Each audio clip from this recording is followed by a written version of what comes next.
What's up, YouTube? This is True Raw Forward TV. All right, so Hurricane Ian has officially been downgraded to a tropical storm.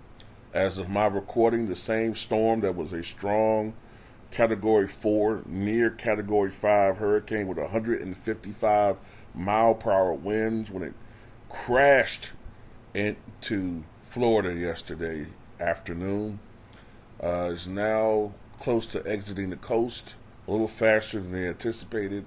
It's now down to 65 miles per hour, but it still is a tropical storm, and it left a devastating trail of destruction. More than 2.5 million households in Florida are without power. That's going to be at least for several days, if not weeks, probably more than longer weeks for many people. The flooding was catastrophic. President Biden came out today and said that the death toll is probably going to be the worst in modern history for Florida.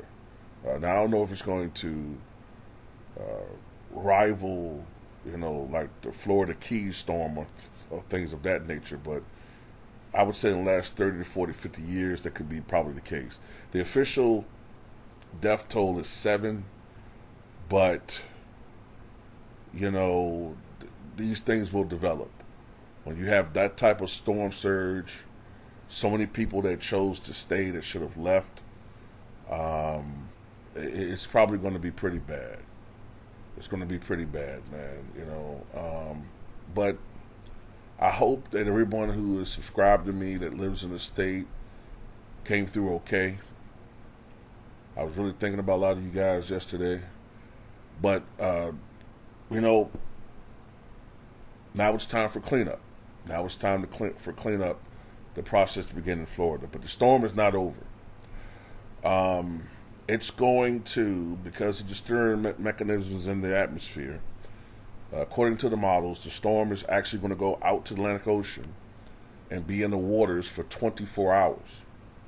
And it's going to come back. You may remember me saying this. It's going to make a second landfall in South Carolina. As a matter of fact, there are hurricane warnings right now for the coast of South Carolina. So Ian Part 2. And it's not going to be as bad for Georgia and South Carolina because it's going to be a weaker storm. At best, it's going to be a Category 1 hurricane, or it may just stay around the same strength because there's certain things it's fighting. Whereas it is over the warmer waters, but the cooler air that we were talking about that would have happened had, say, Ian struck the panhandle because of the angle, well, that colder air from this cold front is going to start interacting with Ian. So while, you're still going to have some flooding, you're still going to have some wind issues, you're still going to have some of those problems, isolated tornadoes, but as the storm moves further to the north on Friday, because of the colder air interacting with Ian, it's going to transition from being a tropical storm to being a coastal low. It's going to become extra tropical. So what's most likely going to happen is, by the time the storm reaches the mid-Atlantic, Virginia, Maryland, West Virginia, Delaware, by the time the storm reaches that area, it's going to probably just become just a big old rainstorm, like almost act like a nor'easter. Cold, raw, rainy, windy, especially I think Friday, Saturday, and Sunday into Monday. It's going to be very windy, winds between 30 to 40 miles per hour, then later on 20 to 30 miles per hour. As far as the tornado threat, I think it's probably going to be pretty low because of the atmospheric cooling.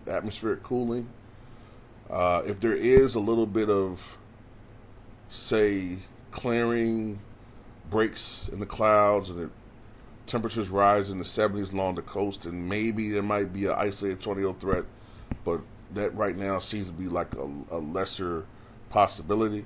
But the problem is, because of a trough in Canada, in the atmosphere, it's going to pretty much keep Ian from, or what was Ian, from moving.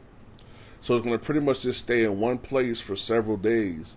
And as a consequence of that, in Virginia, where Governor Glenn Youngkin has called a state of emergency, even though I don't think it's going to be that bad, it's probably just for, just in case, it's going to be a lot of rain. Maybe 4 to 6 inches, isolated areas, 6, 7, 8 inches of rain. But then again, we could use it. So the worst of Ian is over, but that's not to say that the storm isn't going to cause some more problems in Georgia, South Carolina, North Carolina. There's definitely going to be some wind damage.